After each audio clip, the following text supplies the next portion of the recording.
evening, everybody. Hi. So, welcome to the museum's December edition of Historic Presentation Night. My name is Becca Folsom, so I'm the coordinator for these programs. I'm also the membership manager, the group tour lady, all the things. If you have any questions, feel free to ask. I'm happy to help. Thank you all for coming out this evening. One, thank you for coming out with the crazy roads. And two, thank you for putting up with this crazy room. Our HVAC system is getting repaired tomorrow, or replaced tomorrow from my understanding, so I am very sorry that it feels like the tundra here. That was not the plan, but I appreciate you all for being here this evening. A few announcements before we get started. As a friendly reminder, the museum will be closed to the public for Christmas Eve, Christmas Day, New Year's Eve, New Year's Day, and then we have our regularly scheduled museum maintenance days that are happening right after the new year starts. So we won't be open again until the 6th of January during that time frame. So we're going to be sprucing up the museum a little bit, do some projects, and then we'll open back up to the public on the 6th. We do have two new events coming in early 2026 if you're interested. One is called Rivets and Rosé, that is happening in March. The other one is Wings and Whiskey. So tickets for those events, that one's happening in April. Tickets for both of those events are available on the event calendar, so I highly recommend checking that out if you are interested in coming.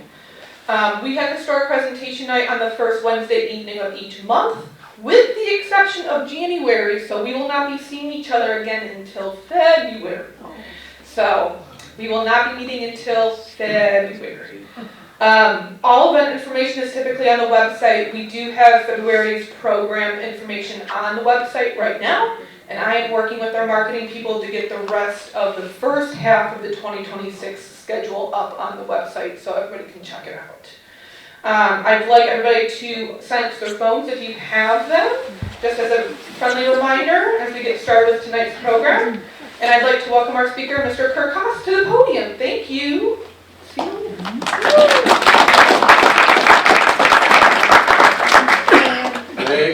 Thank you. So now let's make sure that I have the technology correct. It's the right arrow to advance, correct? Yes, it should advance. I gotta point it that way. Oh, no. It takes a second, but it will work. Did I just do it twice? You might have hit it. I think you have some transitions in there, so it might Okay. be. Woo! Okay. Oh, please do not hold technology against me. I talk about it a little bit, but I can't do any of it. Today I wanted to talk about 50 years of flying before the Wright Brothers, because we always say the Wright Brothers are the first to fly. Well, no, they're not the first to fly. They're first to fly an airplane, and that's something that you have to really understand. They didn't invent flying. They unlocked the secret of flight, equilibrium, but they flew an airplane, and they invented the airplane. And if I wander off, do you not hear me? No, we hear you. Okay, good. Ooh. All right. Stand it still, you know? Especially on a day like today, you want to keep moving. I want to talk about some of the people over the last 50 years before the Wright Brothers had successful flights. They did not get recognition because there's something here, something there. It wasn't a complete package, which is what the Wright Brothers put together. A heavier than air, self-propelled, pilot-controlled airplane that lifts off and lands under its own power. That's basically it. Nobody could make a machine that would do that. As a matter of fact, their patent doesn't even say airplane on it. It says flying machine. So let's be real. That's really what gets into it. But today I wanted to talk about some of the people that inspired them, that shaped what was to become them and their success. So, on the train ride home in 1901, Wilbur turns to Orville and says, no, it's not possible. This didn't work. 01 did not work for them. And so he said, not in 1,000 years is anybody going to fly. What he didn't realize at the time was that he was at the end of the 1,000 years, not the beginning of the 1,000 years. He thought it was going to take another 1,000 years. And that wasn't true at all. He actually ends it 2 years later. And we all know the myth of Daedalus and Icarus and the fact that we had been thinking about this for a long, long time.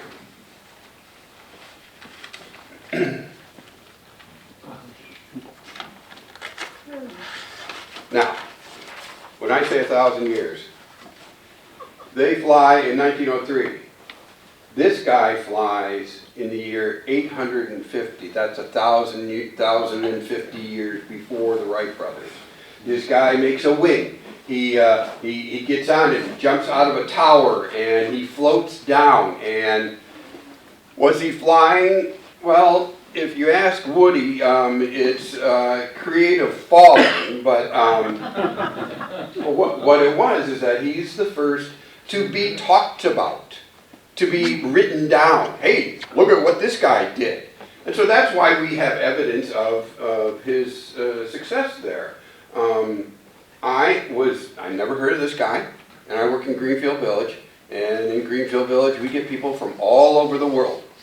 And I had a Muslim couple come in and say, oh, no, Furness was the first to fly. And in the year 850, that whole area was Muslim-oriented area. So anybody who lived there, they're still going to have the same things that we do, whether we live, whatever our religion or background. We're human beings, and human beings decided to fly. Well, this is our first attempt. First documented. Let's be real. I'm sure they'll find something else in the future.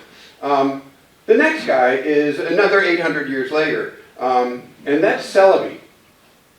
He makes a wing, gets on a tower, he floats down, goes over the river that, the Bosporus Strait, Istanbul, and he succeeds. And the Sultan turns to him and says, that was phenomenal. Here's a bag of gold for your work, and that's fantastic. Now I'm banning you to Algiers because there's no way you could have done this unless you were in cahoots with the devil. I don't need you in my kingdom. Take off. So yes, we had been trying to do this. We had success in doing this. A couple of years ago, there was a German couple that came in and told me about the Tailor of Ulm. This guy, his story is something else. It's 1811, and he has figured out how to make some wings. He's going to jump off of a platform, and he's going to go across the Danube. And he tries here and there, little hills, little hops here and there, and he's successful. And he announces, I'm doing it on Tuesday. I picked Tuesday at random, just for the story. I'm doing it on Tuesday, gather around. And they do, and he gets up there, and he turns around and goes, there is no wind. I have to have wind in order to do this, so come back tomorrow. And so they come back the next day, and the guards that have been brought in, because the crowd is getting very large, got frustrated with Berblinger and used the butt end of his rifle to knock him off the scaffolding. Well, he plummeted because there was no wind. And he fell. Now he survived the fall, but he didn't survive the shame. He was shamed for being a fool, for trying something that is impossible, as all of these others. That's impossible. You can't fly. We know that, God had meant man to fly, he would have given him wings. We know those quotes there. And so the general public was thoroughly convinced this was impossible. I have to turn the page to find out what my segue is. Oh, okay, here we go.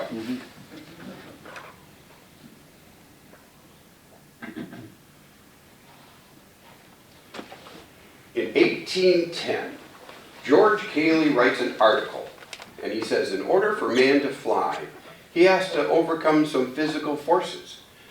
Lift has to overcome gravity, and thrust has to overcome drag. And you need equilibrium. You need to be able to balance in the air. He writes it down in an article in 1810. So the question is, and we don't know the answer, but the question is, Did the Tailor of Ulm have access to that article? Is that where he got the idea to come up with this thing and his designs? Is that, you know, it's a year before, he published it in 1810. We don't know that.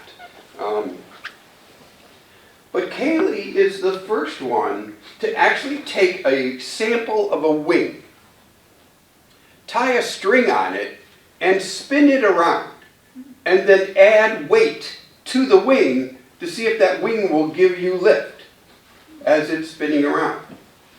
He's using science for the first time, and he writes his stuff down.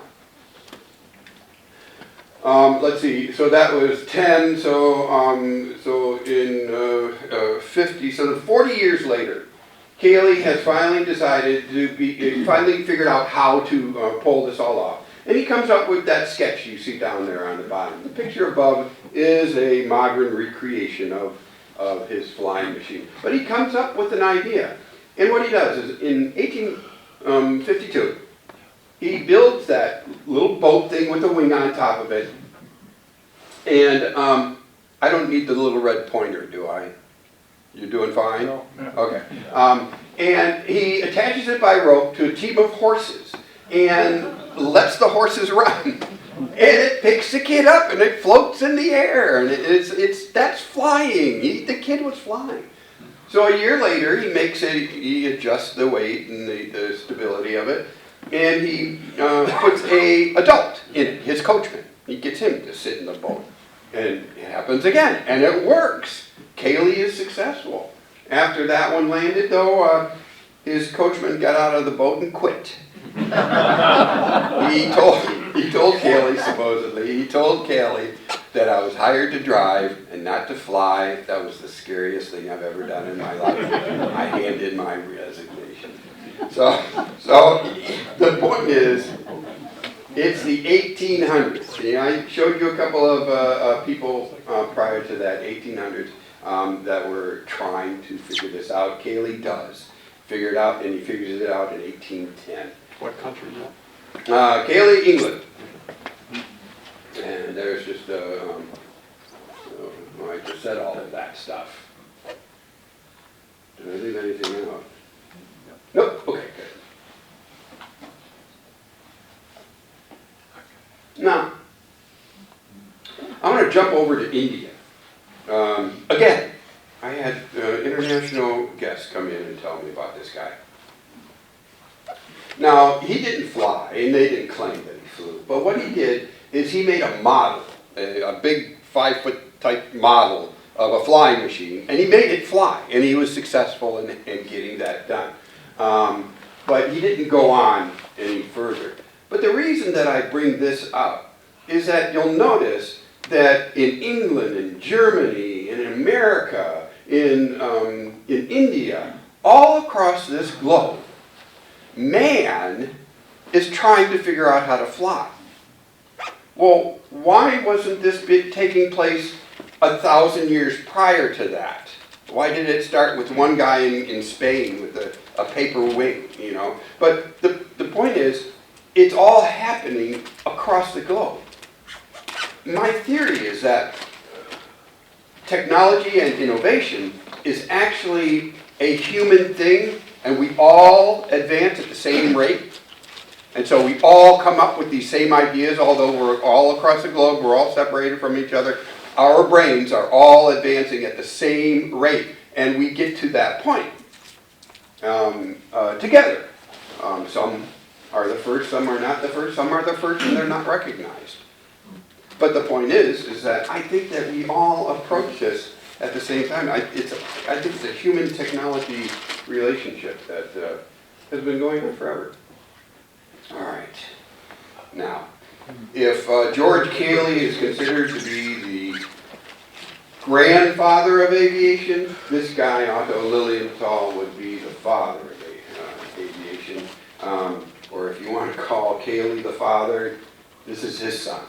Otto Lilienthal, by 1896, was the preeminent glider across the world. He was the most successful, he was the most demonstrated, he was the most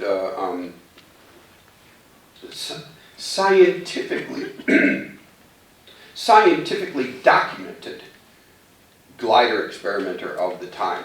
And he was using a method of weight shifting. That picture up to the top right there. I chose that because you can see his legs swinging to the side. And that's how he balanced. If he was tipping one way, he would swing his legs over to the other and back and forth. And it worked. He was very, very successful. The one below that is him gliding down a hill. So this man was successful. And the best thing that he did in all of his experiments is he wrote it down. He actually said, if you take this formula and you plug this number in here and you plug this number in here, this is the result you'll get. You'll get this much lift. If you put this number in here and this number in there, this number here, that's how much drag you're going to end up getting. He wrote it down. Everything that he figured out, he wrote down. Now, he dies in 1896 because it's the result of an experiment. A gust of wind picked up the airplane, one side, one wing of the airplane, to the point where he could not get his weight back in time to counter and bring it back down.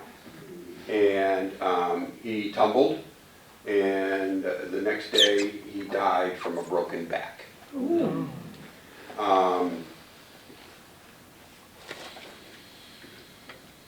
I should advance the page in front of me before I start talking, right? Oh, again, I'm sorry. It's kind of fun, actually.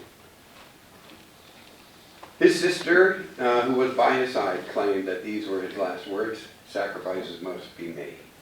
Lilienthal is probably considered to be the preeminent glider, the preeminent aviator, the preeminent advancer of the technology of flying because of his work and all that he did. But before he dies, in 1896, he has a student, and that student's name is Percy Pilcher. Now, Percy Pilcher is a gentleman living in England. The Scots claim him, so he was a Scottish guy living in England. He was a Brit. And he had gone to Lilienthal, not the Lilienthal school or anything, but he had studied with Lilienthal, and he followed in Lilienthal's footsteps, and he was as successful as Lilienthal. And when Lilienthal passes in 1896, Pilcher becomes the preeminent glider and scientist investigating aviation at the time. And so everyone's following him. Well, in 1896, when Lilienthal dies, Orville gets sick with typhoid fever.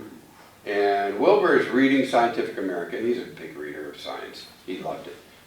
Thank you, Wilbur. And he reads about Lilienthal dying. And he's like, oh, I got to tell Orville when he awakes up, when he gets out of the funk of the typhoid. And, well, from that point for the next 3 years, 1896 to 1899, Wilbur is going to be reading Scientific American, and Pilcher is going to be flying. They're literally writing about he has been successful. These are on this date he flew so many blah blah blah and stuff like that. And so he's following Pilcher. Well, he's understanding that hey, Lilienthal was really successful. Pilcher was really successful. There has to be something to this. These aren't crazy guys. These aren't nuts. These aren't fools. As they used to be called. So there has to be. So that gives Wilbur the impetus to say, hey, I'll give this a try. Where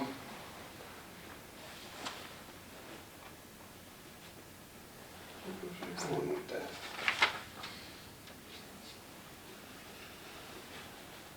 Oh, I am jumping ahead a little bit here, but Pilcher dies in October of 1899.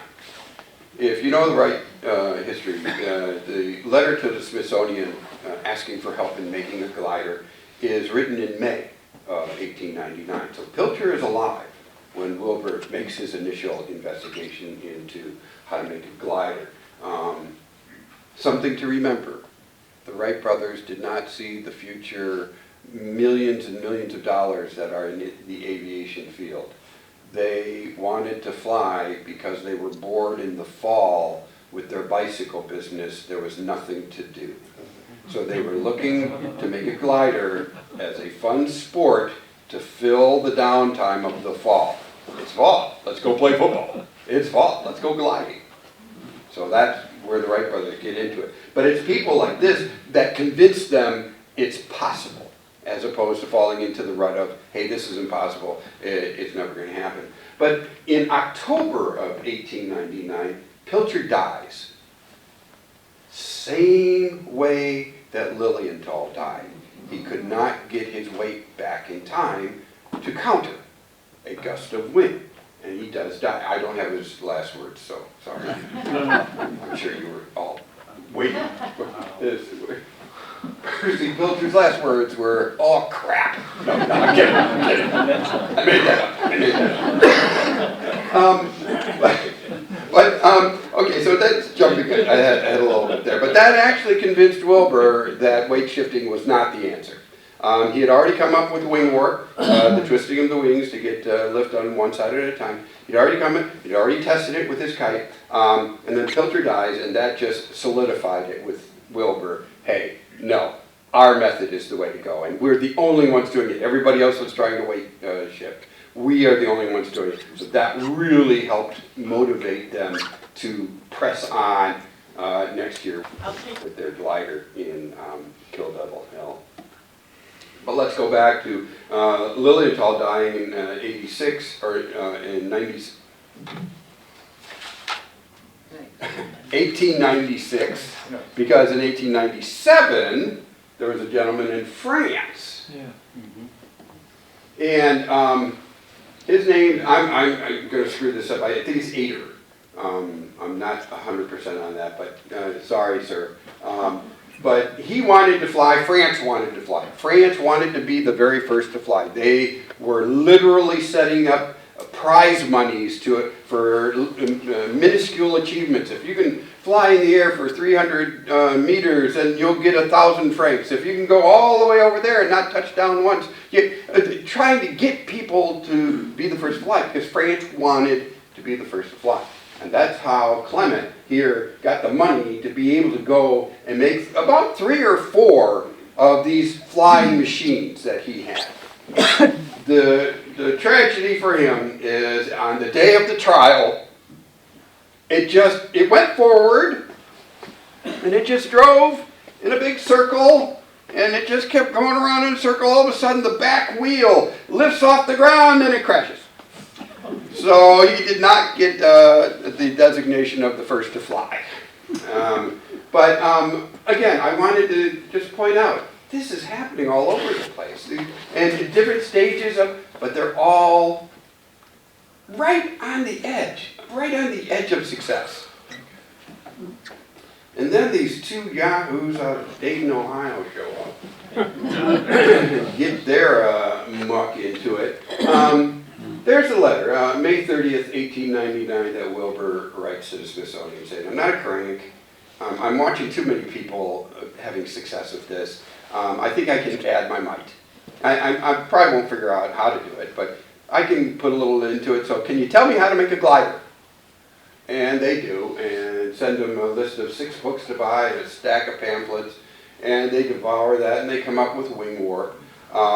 And the amazing thing with the Wrights, and this is a touch of their genius, is they figured out how to fly in 2 months. We've been trying for 1,000 years, and these guys figured it out in 2 months. They write the letter on May 30th, 1899, and they come up with wing warp after a couple of weeks of reading material. And then he makes a kite to test the wing warp, and he takes it over to Chadwick's Hill by his dad's church. And he flies it, and it works. He flew the kite on the 30th of July.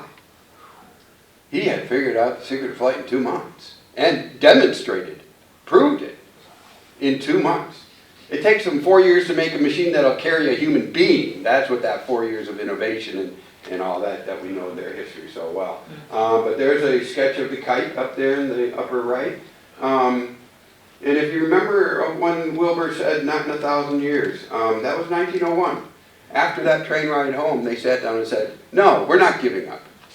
They made a wind tunnel and they tested different shapes, found the correct shape, a shape we're still using today. They carried on and kept going forward. That's the beauty of the Wright brothers not giving up. And again, they're using science. They're from the school of Cayley and Lilienthal and Pilcher. They're using science to do all of this stuff. I want to address a controversy. I'm going to take a drink before I do this.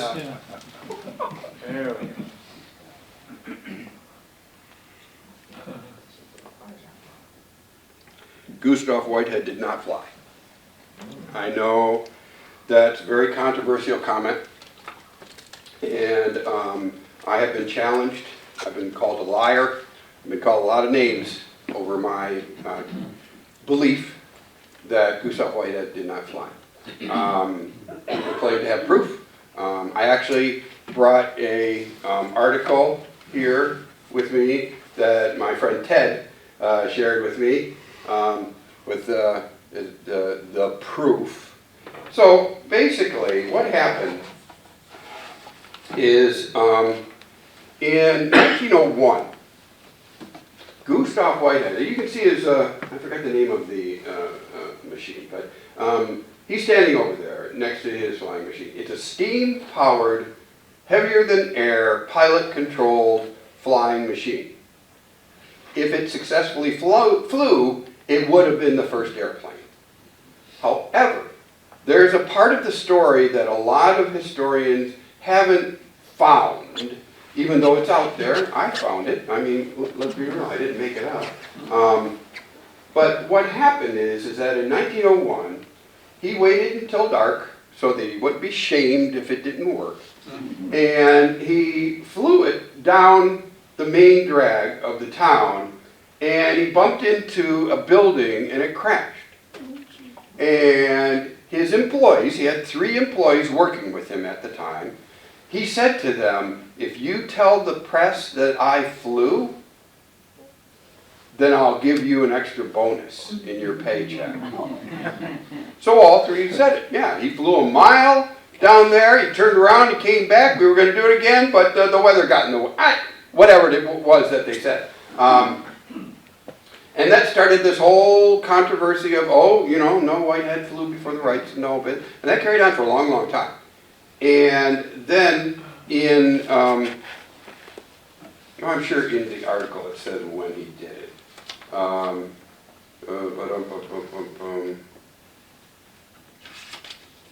Sorry that I don't, anyways, it doesn't matter. Anyways, recently, there's a guy named John Brown, and he's from Australia, and he found this photograph right here. All right? I sharpened that up as much as my laptop would allow me to. I'm sure technology, you can get much better than that. But what John Brown, he has a website, and what he claims is that this picture right here shows Whitehead's airplane in flight with him on it. And he was very convincing, and the whole bit. It's an exhibition, 1906 exhibition there of aviation. They've got the gliders above. You can see Lilienthal's up there, and you know, and stuff like that. So it's a matter of, he took this, he ran with it. He's got a website. He's allowed to do what he wants. But Jane's Aviation Weekly magazine grabbed a hold of that website and wrote an article saying, whoa, did not know the Whitehead story. Well, I guess that means the Wright brothers did not fly first. It was Gustav Whitehead, according to John Brown. And so Gustav Whitehead was living in Connecticut at the time that he was flying, and supposedly. And so the Connecticut legislature designated a first flight day in Connecticut, and to honor Gustav Whitehead as the first man to fly. So, let's go back to those employees of Gustav Whitehead's. After the fact, decades after the fact, there was only one of them still alive. And when he was interviewed, because of the controversy, the diligent reporter was doing his job, sat him down, said, "Tell me the story." And he said, "Whitehead did not fly. He promised us a big bonus in our paycheck if we said that he did. He never gave us the money. So I'm taking it back now. I'm not taking this to my grave. He did not fly." Well, that's second-hand, third-hand story and stuff like that. But the truth is, Whitehead made quite a few flying machines for other people. None of them ever flew. He never made two of the same design. And if you were successful, don't you think you would just maybe tweak the same design? He never did. So with those things, I have to live my life. I don't have that many years left. And I'm going to live them under the understanding that Gustav Whitehead did not fly. Don't take away his intelligence and his creativity and his ability to make a machine that did what it did do. Don't take that away from him. But don't give him first flight, because that's the Wright brothers. And we have proof of that. Now, let's go across the planet now, over to New Zealand. In 1902, Richard Pierce creates a machine. This is a recreation. It's a little on a display thing there. Creates this tricycle thing with a wing on it, and it's, I'm going to run over there. No, I got a pointer. Look at that, technology. Okay, where's the pointer? How do I do the pointer? The red line? Yes. Yeah. Ah. Yes. Yeah. Yep, here we go. Yes, working. You have to use your finger. It didn't go. It doesn't go on this screen. Oh, there it is. Okay, it doesn't matter. I'm over here now. Okay, right here, Pierce is attempting to use ailerons. Ooh, it's right. Now, the problem that he had was that he was using the ailerons in tandem for lift and braking. He was not using them in opposition for equilibrium. And he even states later on, I think it wasn't an airplane, he would get in the air, he would travel forward maybe a mile, and then he would crash into some bushes. And that's not an airplane, that's a frisbee. So it's a matter of he even himself admitted, no, I didn't do this, I didn't do this. But again, he's on the other side of the planet and he's coming up with the same ideas. 1902. That's 02. Let's get to the year of first flight. Okay, now, I looked this up, and I did one of those, how do I pronounce this things? And this would be Carl Yatto. Okay, Yatto. If I am wrong, I apologize to Carl. But he makes a machine, you can see it there, got a propeller, got wings, got some directionals, rudders, they look like rudders up there, and stuff like that. And he claims to have flown this in November. The Wrights fly in December. He claims to have flown this in November. And he actually even asked for it to be adjudicated for first flight.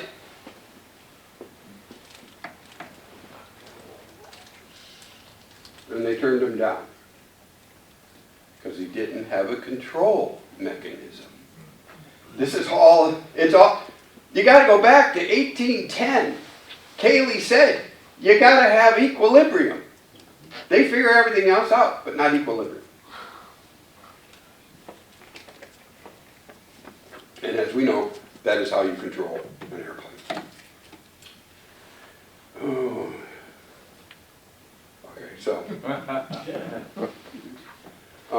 Professor Langley was a preeminent scientist.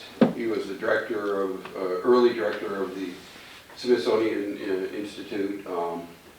Very, very intelligent and creative and wonderful, wonderful man. Wilbur actually states that if it hadn't been for Langley's diligence and perseverance, Wilbur would have thought that it was impossible. And he gave him that credit there. But Langley's plane does not fly. It crumbles once it leaves the launch pad. He is shamed, and this happens like 8 or 9 days before the Wright brothers succeed. So it's a public announcement, public shaming. He carried that with him for the rest of his life, which was a short life after that. And that was cruel. So his successor decides to resurrect his reputation. And he allows Glenn Curtis to borrow Langley's aerodrome, rebuild it, and make it fly for the public to resurrect Langley's reputation. Well, what they didn't realize is that actually Curtis was using that to disprove the Wright brothers' patent. If I could make a machine that attempted to fly before the Wright brothers, if I could make it fly, I could argue that, well, maybe not. Maybe they're not the first. Maybe they got their information from Langley. Maybe, you know, and to do that. Well, it flew, and Orville found out, and he noticed that they had used Wright brothers technology to make it fly. So it didn't negate the patent, it actually strengthened the patent. So that was a big fiasco for Curtis there. But that's a whole nother presentation.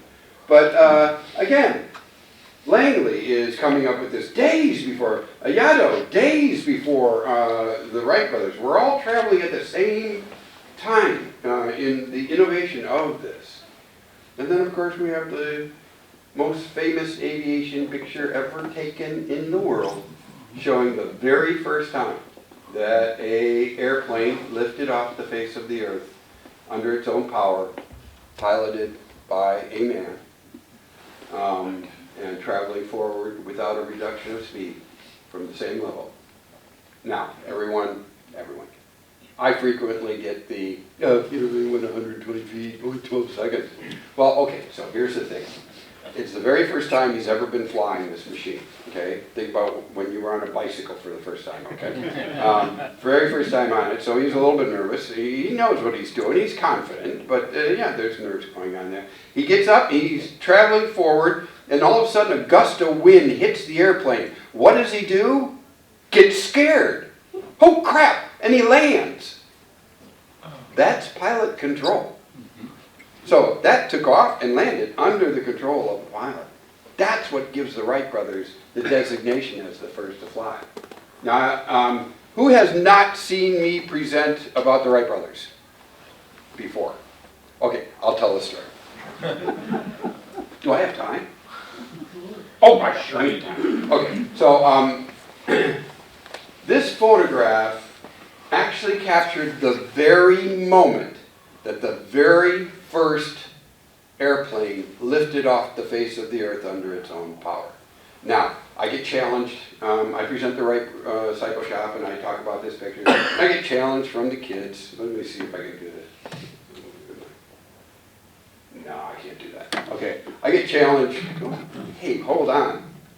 I'm learning technology right in front of you. Okay, so this photograph captured the very moment that the very first airplane ever lifted off the face of the earth. And the grand thing is we caught it in a photograph. Okay, so if you look at this picture, there's no water in this picture. that is all sand. It's a giant sand dune, right? They go there because soft landing, let's be real. But steady winds coming up the Atlantic, and it's a giant sand dune, nobody lives there. Who can see you do it? Nobody, okay? So, this section right here is where the wing would have been sitting on the bench as they're preparing it for flight. You can see the little C-clamp right there where they would clamp the wing onto the bench to hold it still so that they could work on it and get it ready. These are their footprints around that wing. Now, as the airplane travels down the monorail, and remember, the monorail is a 2x4 on edge. So that means the airplane is teetering on that edge.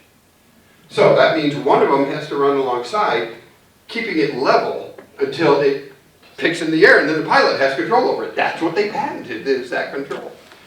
So this is the first attempt on the 17th, and we get to see Wilbur's footprints in the sand as he runs alongside that wing, holding on, keeping it level for his brother, and then big gap, big gap, big gap.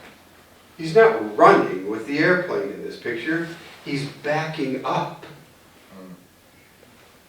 That is where he let go. That is the very moment that the very first airplane lifted off the face of the earth, and we caught it in a photograph right there.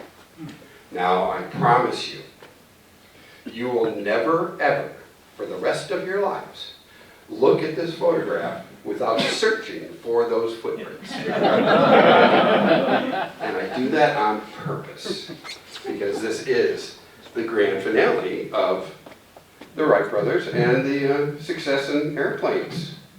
We fly. And I can hang on to it from now on. Okay. Now, some of you know me, some of you don't know me. I do work at Greenfield Village, and that's me on the porch of the Wright Brothers' home. That's for the Wright Day of celebration, August 19th. That's Orville and their sister Catherine's birthday. We celebrate that in Greenfield Village. There, we get all up in period clothing and the whole bit. It's a lot of fun. But I do travel around. I continue. I am a scholar. And a scholar means, yeah, I'm an expert, but no, it means I'm learning. I'm constantly learning about the Wright Brothers. If my wife catches me reading something, it's a Wright Brothers centric type thing. I don't read a lot, but I do read Wright Brothers stuff. But I've also written a book. They're allowing me to plug this. They can cut this out of the YouTube video, I guess. But I have written a book, a little short book. A friend of mine, one of the T drivers at Greenfield Village, told me to write a couple of, a 700-word essay for him. And I did. He says, so, can you write another one? I say, I can do this all day. He says, why don't you put them in a book? So I did. It talks about the how the Wright Brothers figured out problems, working together, scrapping and exchanging ideas.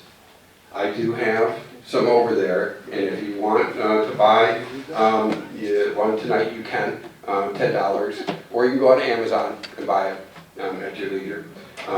Now, where do I get my information? Instead of listing all the names of the books that I've read, there's my books. That's it. I don't have a whole library. I don't have a wing in University of Dayton. So no, that's it. Everything I've told you is either coming from those books or those websites. The websites are the pictures for the presentation today.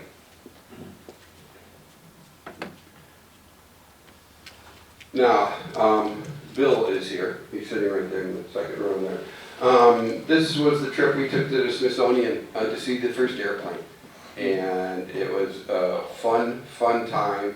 And the four of us could not shut up. We were presenters at Greenfield Village of the Wright Brothers stories, and we're in the Wright Brothers room at the Smithsonian, and you know darn well we're going to start talking to people. And people would be looking at an artifact, and there's Bill going, oh, let me tell you about this. and so we did that, but the funny story is, I was telling this gentleman the story that I told you about the picture of first flight and the footprints. And standing behind us was this really tall blonde woman, security guard. She had the vest on and the listening device and all of it. And she was, okay, as I'm telling the whole story, and I stop.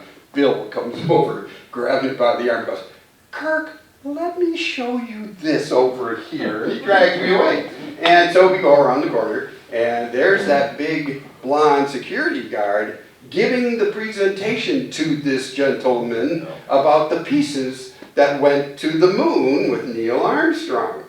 And I stopped and I realized, oh my gosh, I interrupted her presentation.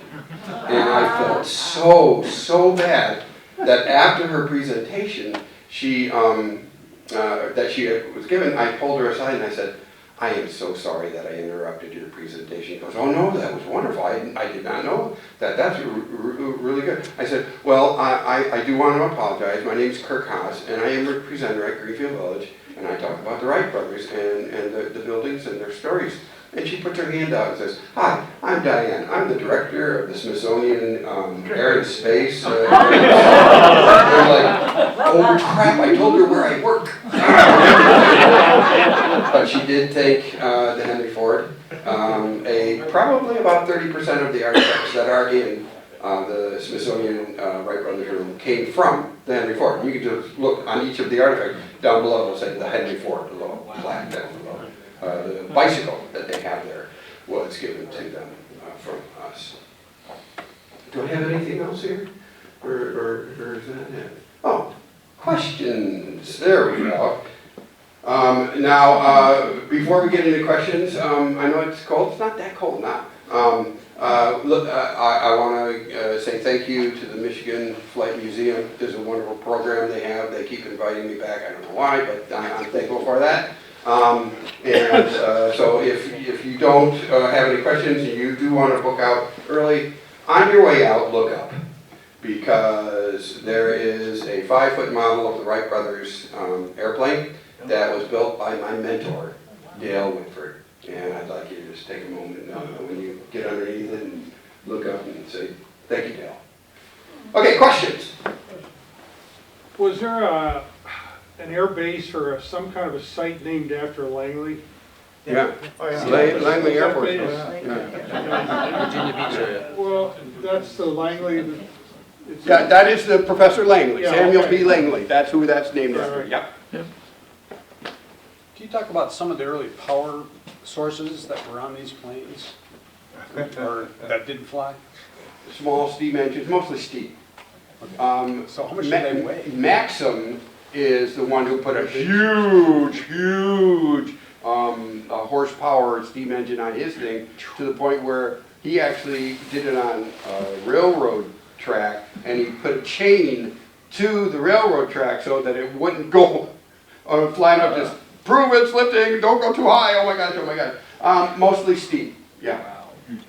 The human power, don't even think about that. Yes? So Whitehead did not fly, but he did something.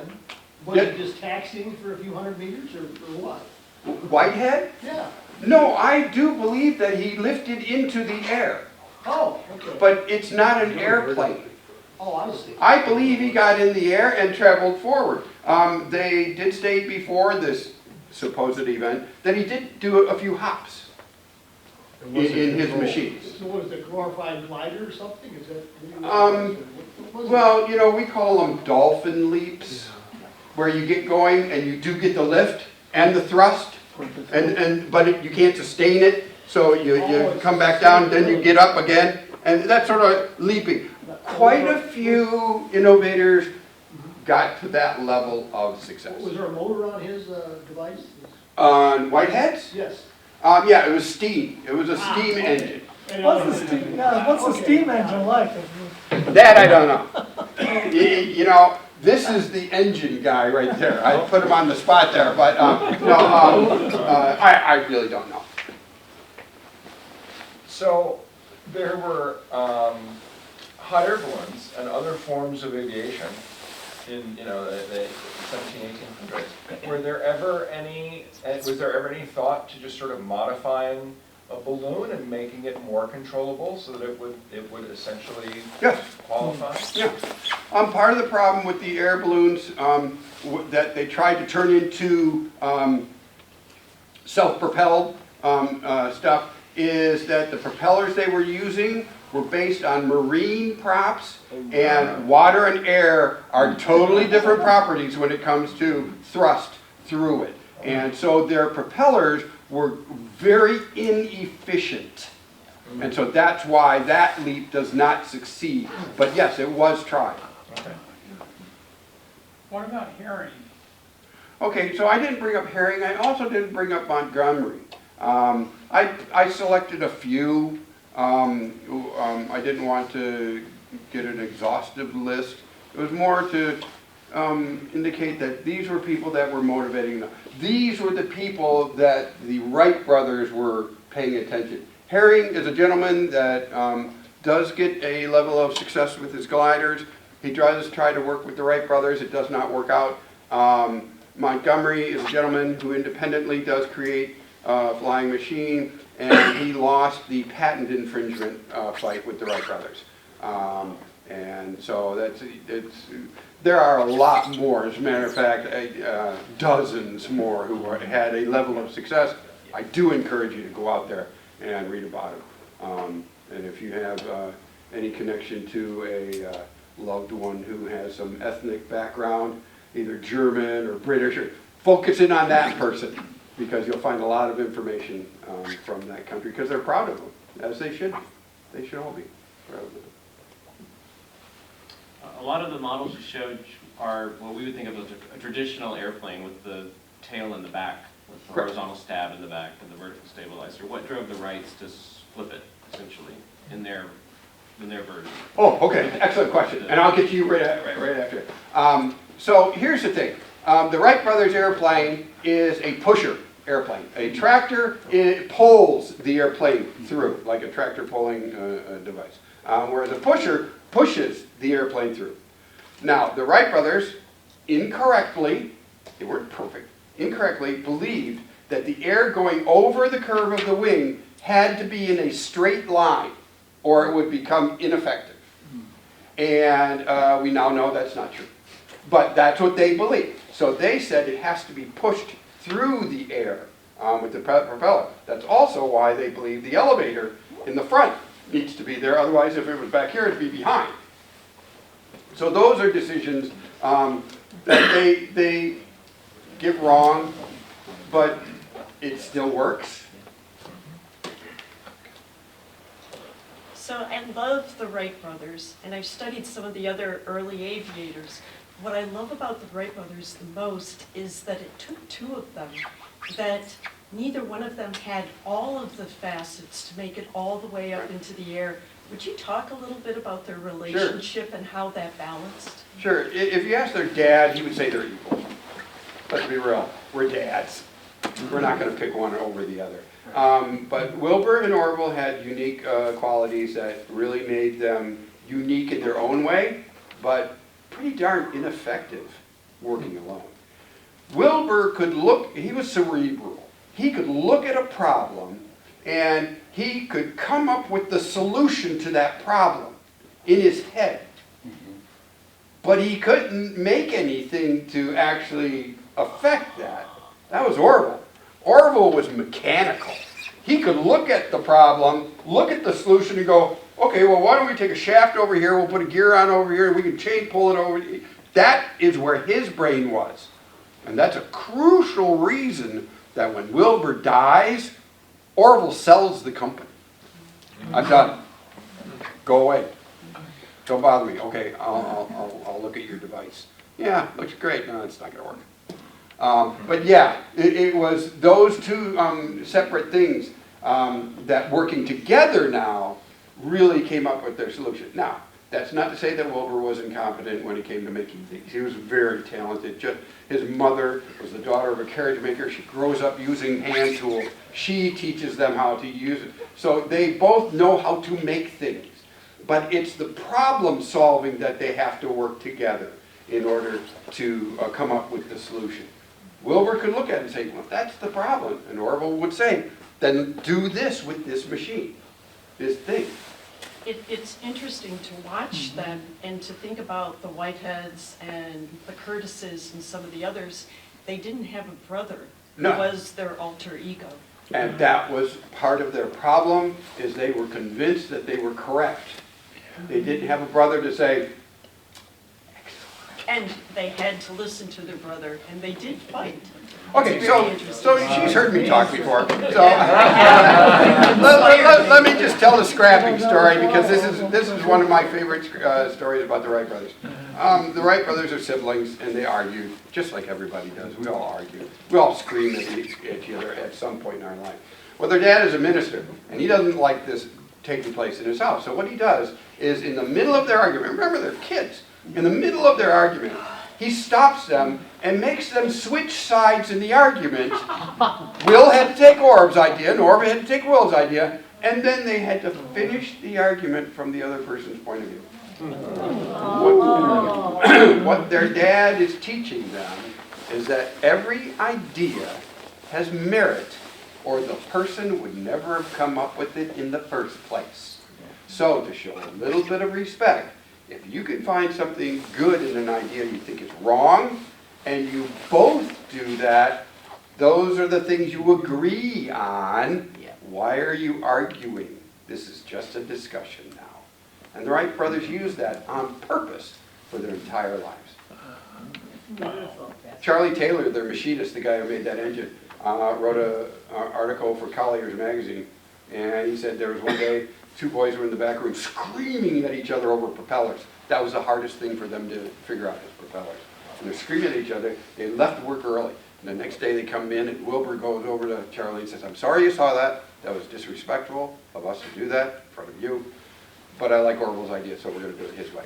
And then Orville pulls him aside and says, "I actually think Wilbur's idea is better, so we're going to do it Wilbur's way." Charlie said he had to send it back up. but that's how they work together. And no, Curtis didn't have that. Langley didn't have that. I mean, all these people didn't have it.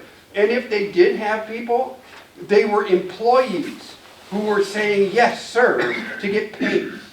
Now, I don't want to put them down. It's okay to be that way. But the egos of the Whiteheads, the Curtises, the Ottos, all of those people was, I know what I'm doing, you just help me do what I'm doing. Whereas Will and Orv could say, it didn't work. Why didn't it work? Well, maybe it's this. I don't know, maybe it's this. Well, they had to play off each other. And they were not very good at playing off other people. They united against the other people, and hence we had patent wars. Well, their father is, am I running out of time? No, you're Okay. Their father was a minister.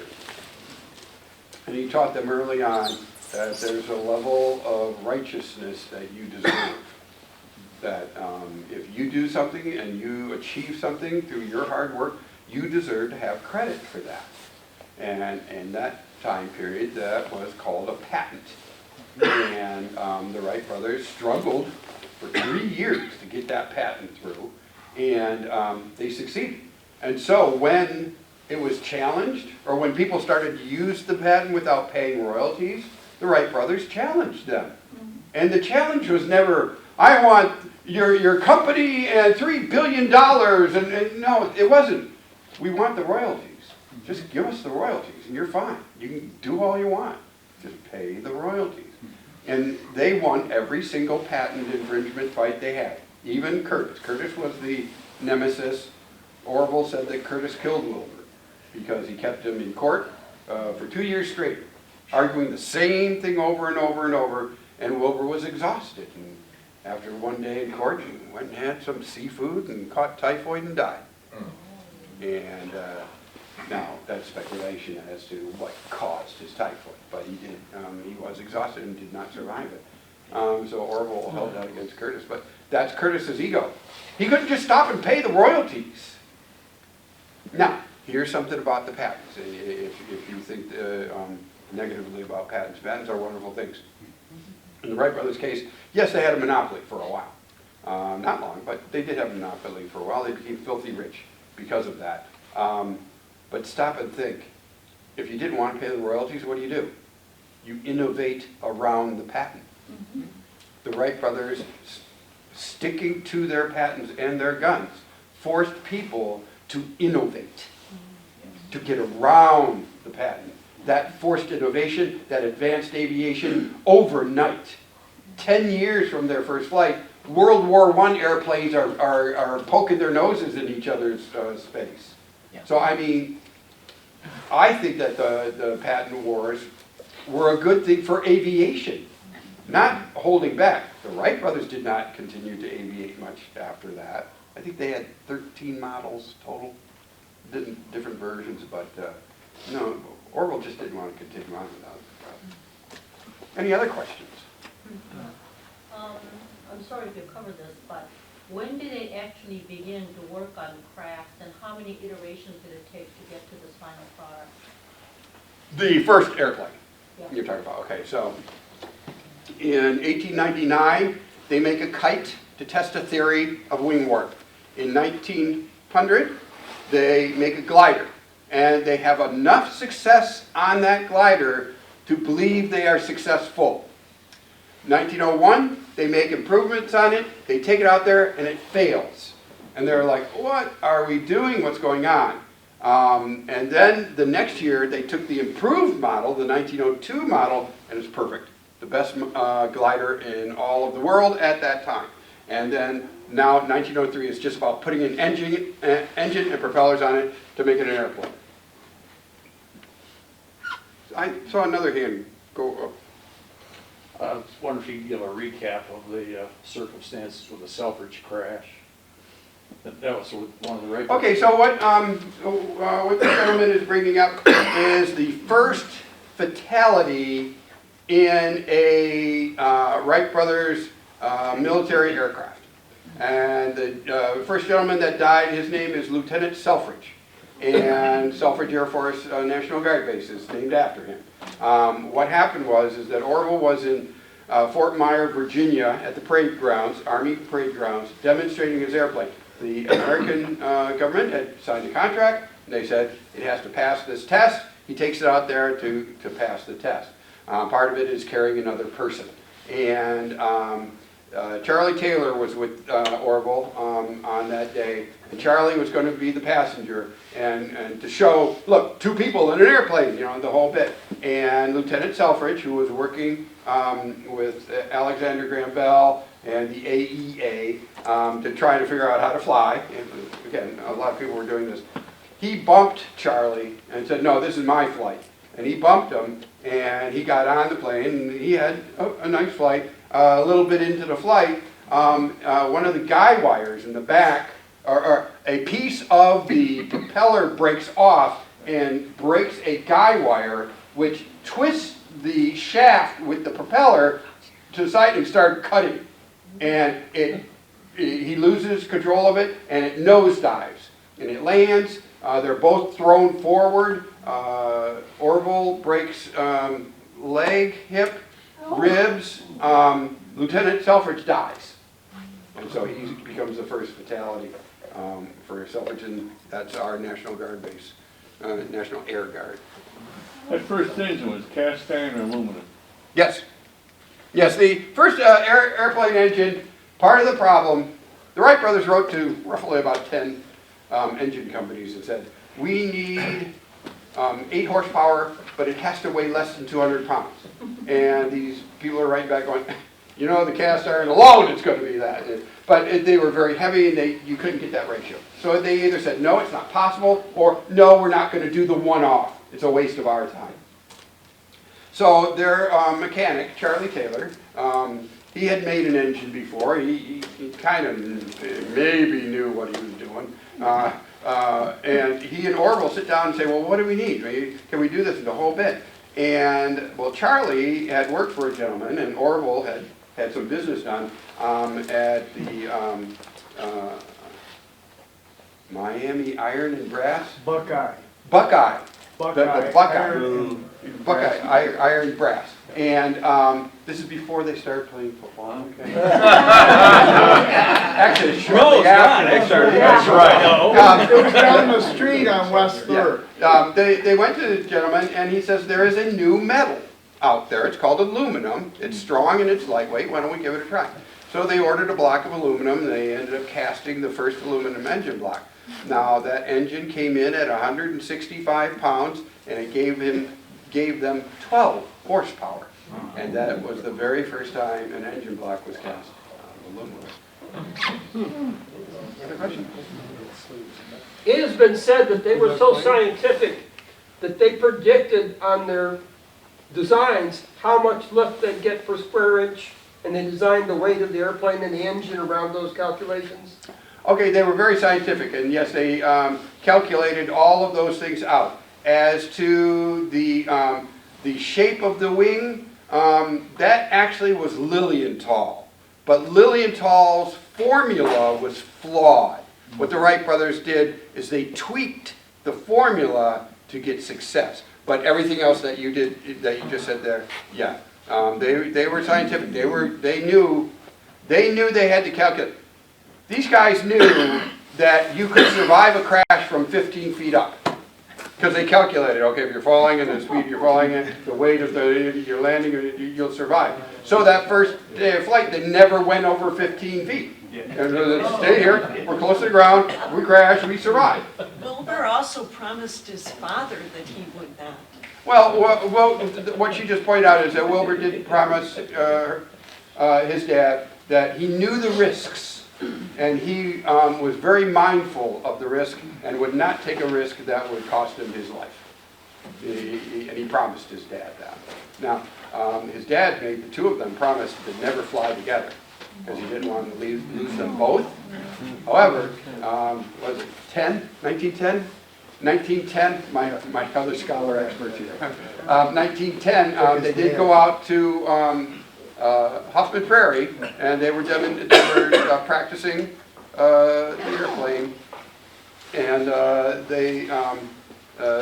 Dad said, both of you, go ahead, you can fly in front of me, because if I lose you, I lose you both, I watch. And then after that, Orville took Dad out. He got flight. And they said that Dad kept yelling, "Higher, Orville, higher!" Yes? So, they do this because they're bored. But they start, yes, because they're bored. So, if I get bored, right, I start a letter writing campaign, or I decide to start a garden. I don't sit down and do formulas and the science behind, I mean, all right, maybe I do, but that's because I'm me. General people would not do that, and so I'm just kind of, where did that level of dedication come from? Okay, I have to step off the record in order to answer that question. These guys know exactly what I'm talking about. I have a belief, unproven, and I have a lot of imperial evidence. It's not really real scientific or anything.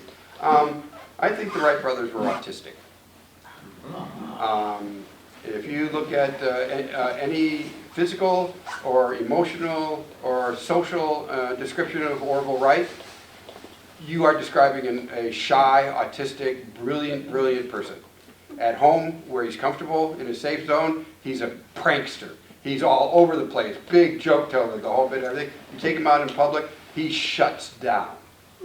And there's a lot of evidence of that. So my point is that sometimes, in some minds, the detailed mechanical and scientific and mathematical, those things click, and those are your obsessions. So it made sense for them to look at a problem and use that brain to figure out a solution.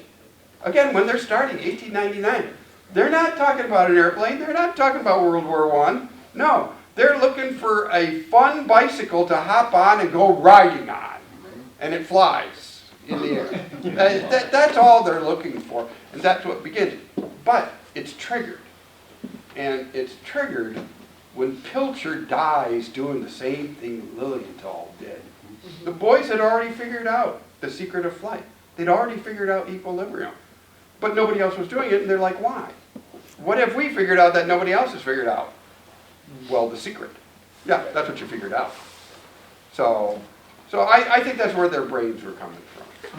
But again, unscientific. I have autistic children. I'm autistic. So I have a perspective from that where I can go, yeah, there's an answer. It's kind of obvious to me. Thank you. Anything else? Where did they get the idea of the wind tunnel? The wind tunnel existed 30 years prior to the Wright Brothers. It was created by Francis Wyndham and John Browning, not the rifle guy. It's a different John Browning. They made it to test some aeronautical experiments, but it's very crude, doesn't work very well, they abandoned it. But that is the beginning, that's 30 years prior. And so there were a couple others who were trying to do it, but they weren't doing it very scientifically. They didn't have a formula, to go off of. So, okay, well, here's your constant, here's the whole bit. And that's where Lilienthal went wrong, is that he was using Smeaton's coefficient, which is 0.005.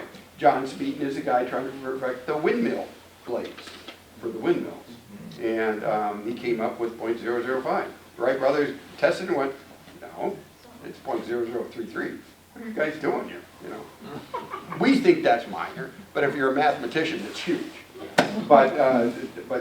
So it's those type of things. They don't have hobbies. They don't have girlfriends. They don't have places to go, trips to take, meetings to take. No, these are two guys that had a bicycle store, and they got bored, and they were looking for fun.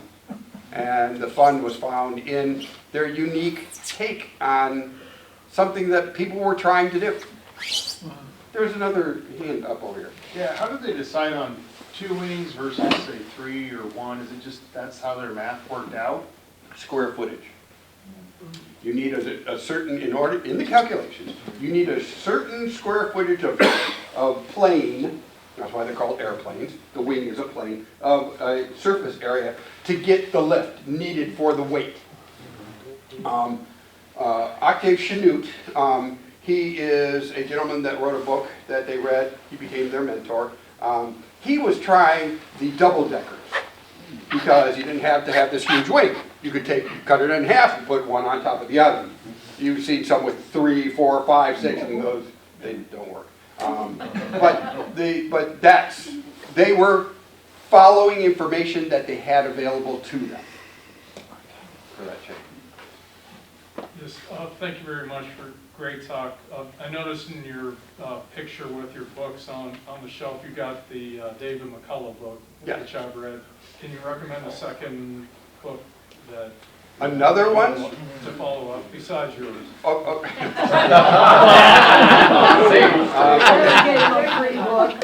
It all depends, to answer your question, yes I can.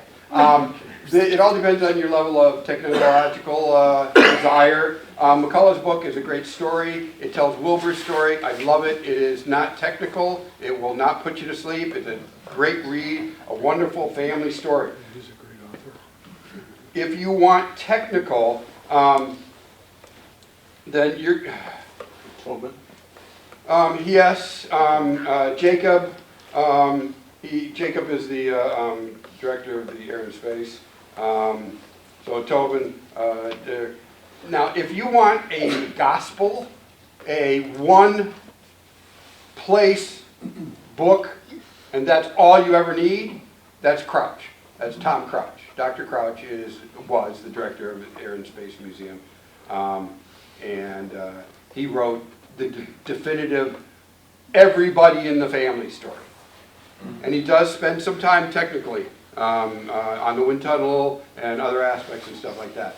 If you want to read about the Wright brothers in their own words, then Kelly, Fred Kelly, and it's called Miracle at Kitty Hawk. And he takes their letters to, from, and about them, and he tells the story through their own words. He prints out Orville's diary entry of first flight and stuff like that. So those are some wonderful, wonderful books. Yes. I might add, there's a book out there that I read called The Bishop's Boy. Yeah, that's That's the Tom Crouch book that I just read. Okay. I apologize, I didn't tell you the title. I didn't tell you the title. Yeah, it's called The Bishop's Boys, Dr. Crouch. And it goes into their personalities and their father's influence. And, the one you don't want to read is McMahon. McMahon convinced Orville to let him write their biography, and he had personal interviews with all family members. He had full access to everybody. And then he wrote the book, and he gave it to Orville for approval, and Orville said, no, you're making stuff up here. This is not true. What's the title on that? Something of flight, Fathers of Flight? Yeah. Yeah, Fathers of Flight. And Orville said, you can't publish it, and then 3 years later he publishes it anyway. But it's filled with, just imagine what his teacher might have said to him. And Orville's like, no, not only did she not say that to me, don't tell it like that. Unauthorized biography. Unauthorized. Any other questions? Curiosities, conspiracies? Are we done? I think so. Excellent. Thank you.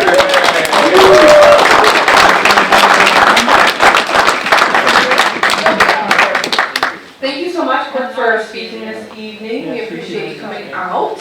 I appreciate all of you for coming out this evening.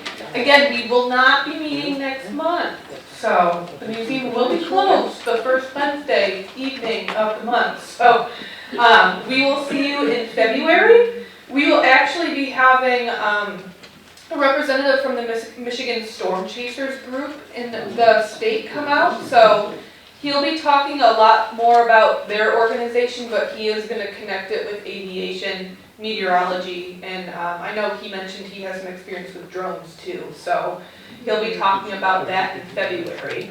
I'm really looking forward to it. I'm a weather nerd. I work at an aviation museum, but I really like weather things. So I'm jazzed. That will be happening on Wednesday, February 4th, right here, and we will have a whole new HVAC system. So you do not need to bring a giant coat. Hopefully it won't be too cold. One last thing, don't forget about our donation boxes. We couldn't do these programs without the support from people like you and our members. Highly recommend sharing our Facebook events with your friends, families, colleagues. We'd love to see you and your friends here for these programs. And at the museum. Thank you for coming. Have a safe drive home, and please stay warm.